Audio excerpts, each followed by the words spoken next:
Hey guys, I'm Becky Jane Stevenson, the OCD Warrior Transformation Mentor, and in today's episode, I want to talk about acceptance.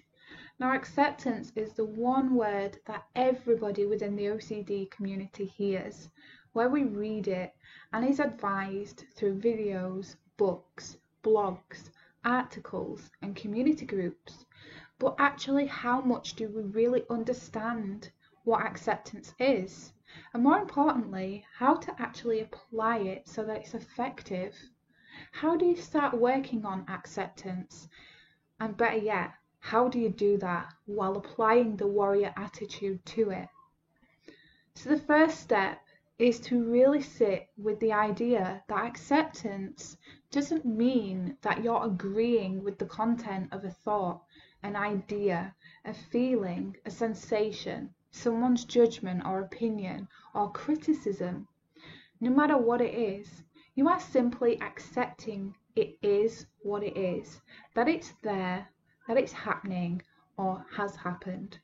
Rather than feeling like this ostrich that sticks its head in the sand as the first line of defense against a threat or what they believe is an impending threat. That's essentially what we're doing when we're so responsive and reactive to the things that we don't like, to the things that don't feel good. It doesn't disappear just because we can't see it. So acceptance is giving yourself the ultimate permission to be a total badass and be a warrior and to own that experience without connecting it to who you are, without rating yourself against the things that go off between your ears.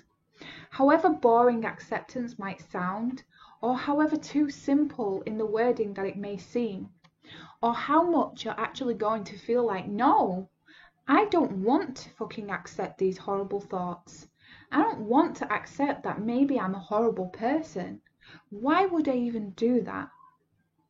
Try asking yourself this question instead. Why wouldn't you? Acceptance is opening the door to OCD recovery that you have believed for so long was locked from you. It's giving yourself the permission and the consent to your brain and to whatever is happening right now, and however it's being experienced, that it is okay, that everything is okay, because these moments pass. They're temporary. A thought enters your mind, and it's simply a string of words, an idea, a potential in the infinite possibilities of thoughts that your brain has decided to generate, and your brain has presented this one to you. Your power lies in what you do with it. You get to choose what you're doing with that. We put too much importance on it, attach too much meaning, and start wondering if by having this thought it equals some deep intent, or it equals some self-depreciation, a need for control, a need for certainty, and prolongs the suffering, while acceptance is giving yourself permission to actually think it, because it's going to be there anyway. So, accepting that it is there regardless of how you respond. So we may as well just give it no judgment, no response at all. Give it the silent treatment. As radical as this may sound, give the thought some love. Your brain is presenting you with this thought. That's a gift. To be able to think is a gift, and even though we don't like those gifts, we can be grateful that those thoughts are there, and grateful in the fact that we have a choice in what to do with it. It's not the placing of judgment on the thought, and it's not the judgment towards yourself or how a thought may cause you to feel, because in that moment you are experiencing a thought for what it is, and that these emotions and feelings are there, and they are what they are. The more you tangle yourself up with them, the more meaning they gain, and the more they actually stick around. Because, contrary to popular belief and personal experiences in the OCD community, there is a belief that we feel a slave to OCD, that we have no choice, that we're simply shackled to this disorder, when actually It's the other way round. We are shackling these thoughts to ourselves. We are shackling these experiences to ourselves and these emotions. We are not allowing them to pass on through. We're not allowing ourselves to be that conduit for those experiences because we fear what's on the other side if we do let them go, so we don't take that risk. But think of it this way. A small risk that may feel uncomfortable, and we're trading that for years upon years of suffering, when actually we can move into that space of acceptance. Emotions and thoughts were never supposed to be permanent. They weren't supposed to stick around. We have over 70,000 thoughts a day, and we feel and are supposed to feel a vast array of emotions and feelings. When they are not designed to stick around. They are designed to show themselves, for you to do what you need to do with them and to let them go, so that you can move from one present moment to the next. The difficulty with acceptance is this belief that by accepting that you're agreeing with the thoughts, that it must mean that you like it, that it must mean that you're going to become your thoughts, or that there seems to be more of a risk or a likelihood of that thought becoming true. But just by simply thinking something doesn't make it fact, especially when there is no evidence to support it, only anxiety and fear. Those are the only confirmations that your brain is taking that this must be a real threat. Thoughts do not become action. Thoughts cannot be thought into existence, and they can't be manifested to come into pass. That's true prophecy skill there. You're not accepting the content of the thoughts, and you're simply not writing yourself into the story of what these thoughts are saying. But what you can do is you can say to yourself, okay, I'm having this thought, I'm having this idea, I am having this feeling. I don't particularly like it, and I accept that I might or might not feel uncomfortable with that, but it's okay. I can allow them to come in, do what they need to do, and pass on through. It means by moving into this space that you are willing to accept a thought, willing to accept that it needs to do whatever it needs to do, and that we can view it, we can observe it, by not reacting to it and not creating these attachments and labels and beliefs. These thoughts are simply thoughts. They're doing nothing wrong but presenting them to you. To be unwilling to accept, it is yourself that is holding on to it. It is yourself that is chaining it to you. A thought really is a thought. That's how it starts out. And all it wants is for us to accept it for what it is so that it may move on. It needs that permission to move on. One of the biggest problems that stands in the way of acceptance is actually our own ego. Our egos are designed to actually keep us safe, but our ego also wants us to be right. We want to be right, and our brain wants to be right also. It wants us to be correct. So the brain and the ego will work to keeping you safe, and it won't want you to take any risks at all, adopting this better to be safe than sorry belief, because that's better than any minimal risk, but it means the most suffering. That's not a fair trade, but suffering absolutely is a choice that quite frequently so many of us make. The steps towards taking action and the steps towards moving into that space of acceptance is truly in observance and viewing what the mind is doing as something separate to who we are, separate to who we believe ourselves to be, separate to our values, separate to our worth. And it's actually choosing not to get caught up in those meanings. I have the thought, I see a knife on the countertop, equals it's noticing it. Here's the chain of reactions, of judgment and labeling, which triggers anxiety and suffering. That knife is dangerous. equals judgment. It can cause harm equals a curiosity. What if I lose control and cause that harm equals attachment and belief. What if I am a dangerous person for having this kind of thought equals belief and questioning oneself. I need to move it just in case because I don't trust the fact that I'm having this thought equals a safety behavior set up, a new belief given to the brain to learn that this is now the new way to respond. Whereas observance and acceptance would go as follows. Oh, there's a knife on the counter equals observe. Cool, I noticed it. It's not doing anything exciting, but it's just being there. It's just existing.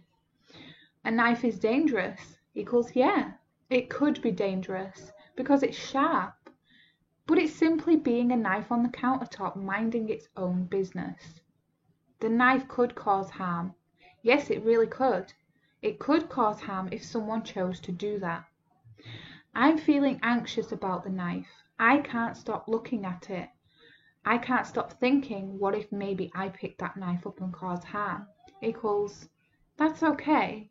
I'm looking at a knife. A knife doesn't mean much. I notice that I'm feeling uncomfortable about it because of the thoughts that I'm generating and attaching to this knife. That is my choice, to feel that. And I can feel it. I can give myself permission to do that. And I know it'll pass because at the end of the day, a knife is still a knife, minding its own business, just like I can do the same.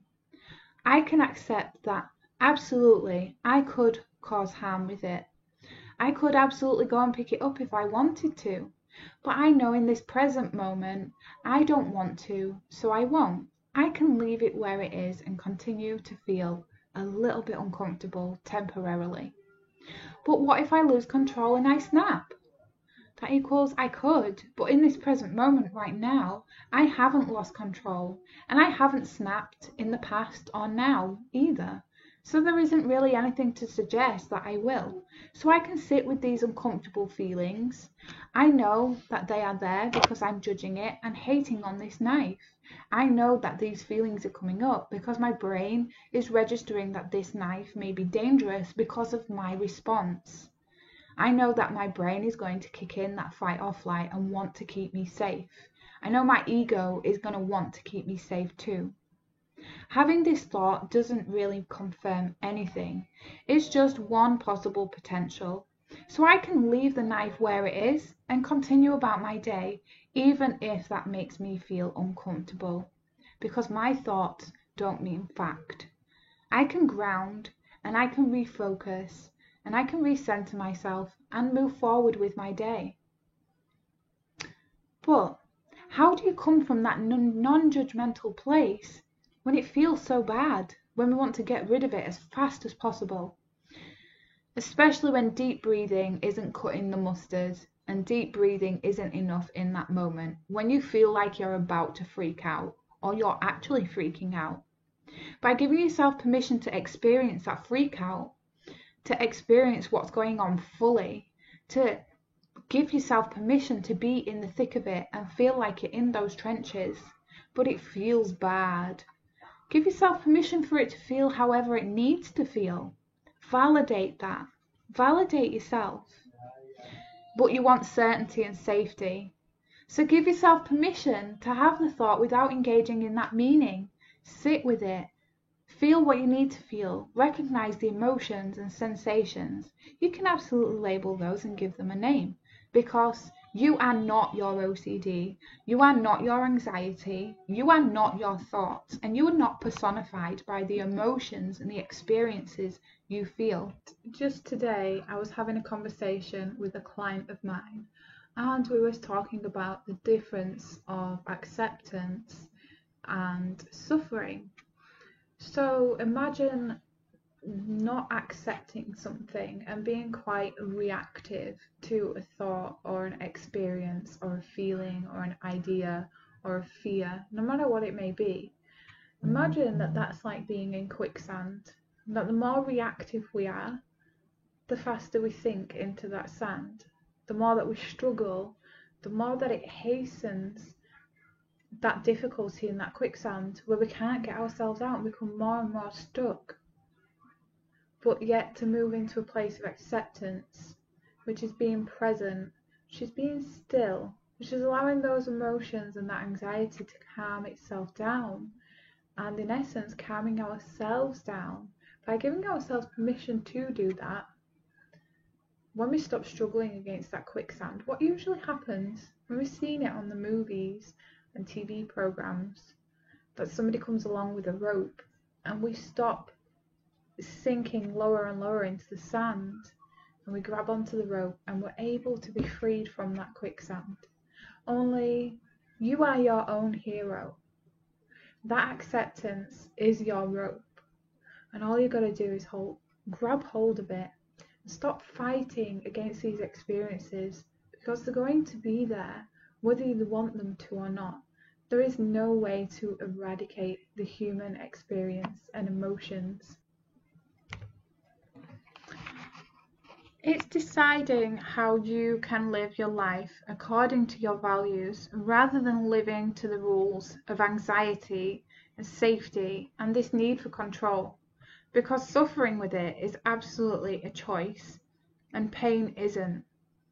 For example, pinch yourself right now. You're going to say ouch, and that pain was anticipated. It's a certainty and it was a given. The suffering that comes afterwards is where your choice and power comes into play.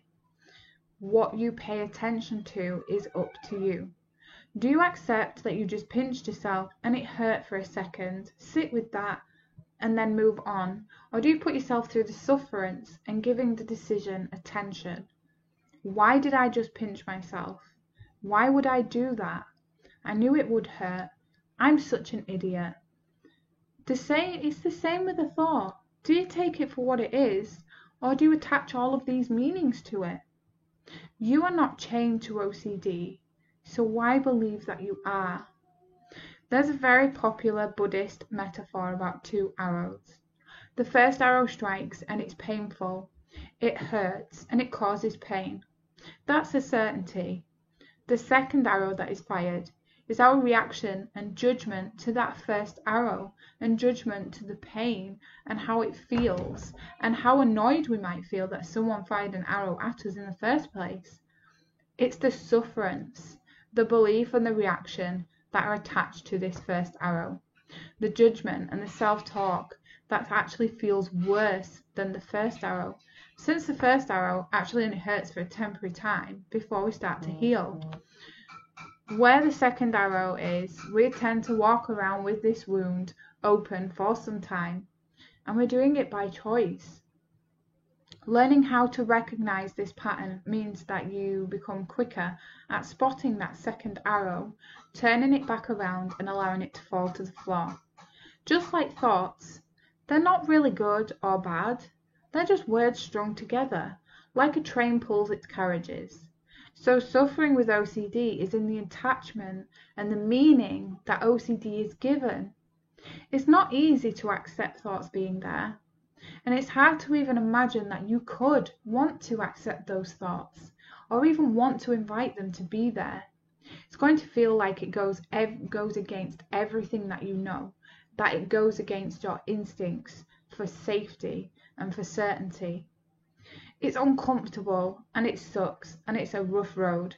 The anxiety and thoughts will increase in frequency and severity when you start working towards acceptance and exposure response prevention, because you're going against your own self-taught safety systems. So reprogramming and undoing all of those compulsive habits takes some time and takes work and commitment, but OCD recovery lays only one step beyond the point of you wanting to give up and start re-engaging with those compulsions. So I'll repeat that again. Recovery lays only one step beyond the point where you want to give up. Two key areas that prevent people from working towards acceptance and actually blocking their own way to recovery is wrapped up in willfulness. It's a willfulness in refusing to accept acceptance because of a belief that by accepting the thoughts that you're agreeing with them, that there may be some truth to those thoughts. And the second is the idea of giving up control. Acceptance sounds too reckless, sounds like it's taking too much of a dangerous risk. But what many don't realize is control lies in the ability to let go of something, the ability to let go of trying to control everything, seeing everything as a temporary experience that ebbs and that flows, that there are no permanent nor static experiences. Where control lies is how you choose to respond in any given moment and what you do with them. It means accepting, letting go of control will also be accepting that maybe you will, or maybe you will do X, Y, and Z, or maybe you are. All that we are in control of is our reactions to something and how we allow them to affect us. That is our true power. Then there are some deep internal anxiety reasons as to why you may want to stay stuck with safety behaviours and compulsions, which can be explored with a professional therapist that has plenty of experience with OCD. Acceptance means that the anxiety and the thoughts tend to get a little bit worse before they get better. So the reluctance and the willfulness with that may be, why would anybody choose that? Anxiety and fear that you won't be able to handle high levels of anxiety. But let's just stop for a moment and look at the facts. How long have you been dealing with OCD? And how many times has those fears and thoughts actually come true? How many times have they actually come to pass? Maybe I'll lose control. I'm not risking that. Maybe you will. Or maybe you'll finally feel a little bit more free to experience life instead of watching it through that safety lens, because you'll never know until you start working on it. A belief that the only reason your thoughts haven't come true yet is because you've held on to control so tightly. I'm sorry, but nobody has that kind of power to decide what happens in life or not. Letting go of control doesn't mean that the universe is suddenly going to conspire against you and say, uh-oh, they let go of control and stopped all those compulsions. Best make those thoughts happen now. Unless you are the absolute manifestation master of the universe. And in that case, we need to have a chat, because I want to know how I can create some good shit for myself. Like going to Hogwarts School of Witchcraft and Wizardry, and bigger boobs, and a bigger house, and some cash, and one of those House on Wheels, please. The endless long-term quest for certainty and safety seems more attractive than letting go of it, and feeling uncomfortable and pain for a short time sometimes becomes a redundant option. That this long-term quest for certainty and safety that we can never actually reach seems like the better choice? Really? It's time to give yourself permission to develop a warrior level of acceptance. You are the owner of what you do with a thought or with fear. You don't have to continue to rate yourself or your worth using the content of your thoughts. We have to accept all kinds of things every single day in life.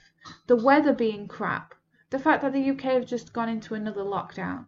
Accept that at any moment we can become ill. That people develop life-threatening diseases and illnesses every single day. That something in our home could break. That our car could break down. That our phone battery might go flat. Or we could drop it and it smashes. We consent to endless amounts of possibilities for things to go tits up every single day, and we accept those every single day because we've decided that if those things happen, we'll deal with it. So why is it that we can't give ourselves consent to think whatever we need to think? This is a great starting point to begin with if acceptance feels too tough when it comes to OCD.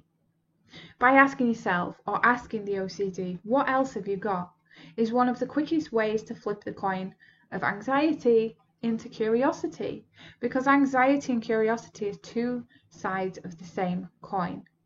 It becomes curiosity when you start exploring fears and thoughts and OCD and start separating them from who you are, your value and your worth. And you can start asking OCD questions instead of questioning yourself. Why am I really scared of this thought? What is it that I am actually scared of? Give yourself permission to explore it. Go into detail if you need to, but always view it objectively as something outside of yourself, outside of your being. Be more curious. Why am I actually scared? What is it that I'm scared of? Don't assign the label to a thought as bad, but oh, there's one of those thoughts.